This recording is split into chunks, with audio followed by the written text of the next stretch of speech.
कैसे ले लूं सुरक्षा जब तक मेरे पास कोई तहरीर ना हो कि किसने दी है ये सुरक्षा। अभी 2-3 दिन पहले यह खबर निकल कर के आई थी कि रामपुर के आजम खान को वायु सेना की सिक्योरिटी दी जा रही है। अब मीडिया वाले ने आजम खान से इसी चीज को लेकर के सवाल किया, क्या आपको सिक्योरिटी दी जा रही है, क्या आप ले रहे हैं?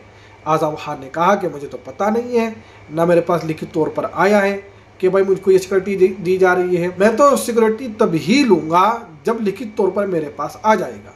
और दूसरा ये कि मेरे पास इतनी गाड़ी भी नहीं है जो उनको सिक्योरिटी को लेकर के चल सकूं, ना मेरे पास पेट्रोल देने के लिए उनके पास पैसा है, बल्कि मेरा तो घर बिकने वाला है क्योंकि मेरे ऊपर इतने केस हैं, मुर्गी चोर के, भैंस चोर के, बकरी चोर के, और 38 लाख का मुझको जुर्माना देना है। तो ऐसे में मैं सिक्योरिटी को पेट्रोल के लिए पैसे कहाँ से दे सकता हूँ, उनको कहाँ से खाना खिला सकता हूँ, उनको कहाँ रख सकता हूँ? जब तक मेरे पास लिखित तौर पर नहीं आएगा और ये तमाम चीज़ें नहीं मिल सकती तब तक मैं जो है सिक्योरिटी को नहीं लूँगा।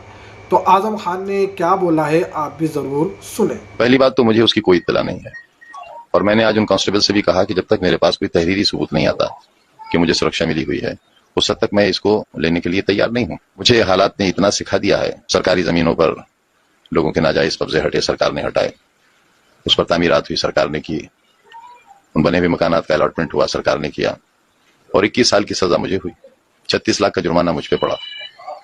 मैं कैसे ले लूं सुरक्षा जब तक मेरे पास कोई तहरीर ना हो कि किसने दी है ये सुरक्षा। मैं कैसे भरोसा करूं कि यह खाकी वर्दी पहने और हथियार लिए हुए लोग उत्तर प्रदेश सरकार के लोग हैं। एक बात।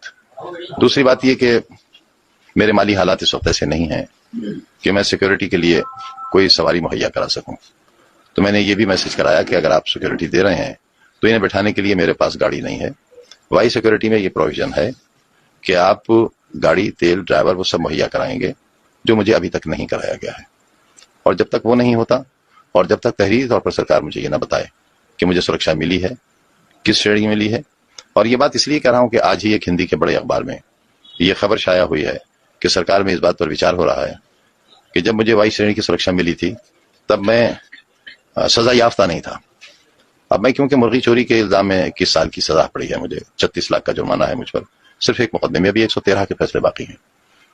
तो जब मैं सजा याफ्ता मुजरिम हूं और बकौल उस अखबार की सजा याफ्ता को सिक्योरिटी नहीं मिल सकती, तो मैं ये कैसे मान लूं कि ये लोग जो आए हुए हैं ये कब वापस ले लिए जाएंगे।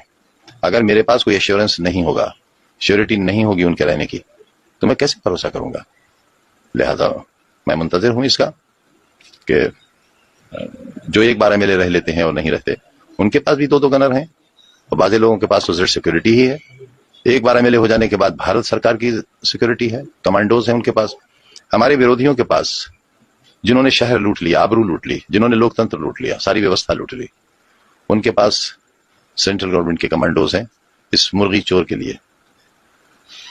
तो कम से कम उतनी सुरक्षा तो मुझे दी जाए जितनी सुरक्षा मेरे विरोधियों के पास है। इस तरीके से आपके आवास पर सुरक्षाकर्मी चलाते, लेकिन आप जिस तरह से दौरों पर है, सुरक्षाकर्मी एक कर्मी, पहरे पर तो सिर्फ एक कर्मी है, और दौरों पर तो हिम्मत ही नहीं है जाने की। बार बार दिल्ली जाता हूं चेकअप के लिए, फिर जाना है मुझे, अकेले जाता हूं, अकेले आता हूं। क्या फर्क पड़ता है, क्या फर्क पड़ता है अगर मेरे साथ कोई हादसा पेश आ जाए। विधानसभा में कंडोलेंस हो जाएगी, पार्लियामेंट में हो जाएगी, कह दिया जाएगा मरहूम बहुत अच्छे आदमी थे। ये नहीं बताया जाएगा उस वक्त के चोर भी थे, वो मुर्गी चोर थे, बकरी चोर थे, भैंस चोर थे, फर्नीचर चोर थे, किताब चोर थे। उन्होंने और उनकी प्रोफेसर बीवी ने शराब की दुकान लूटी थी, 16,900 रुपया गले से चोरी किया था। ये नहीं बताया जाएगा उसे। इसको लेकर क्या कहना चाहेंगे, जिस तरीके से खबरें चली वाई श्रेणी की? मैं क्या कह सकता हूं और क्या कर सकता हूं, क्या कर सकता हूं, क्या कर लूंगा मैं कहकर भी। अपनी टांगे बचाए फिर रहा हूं, न जाने किस गली में जिंदगी की शाम हो जाए।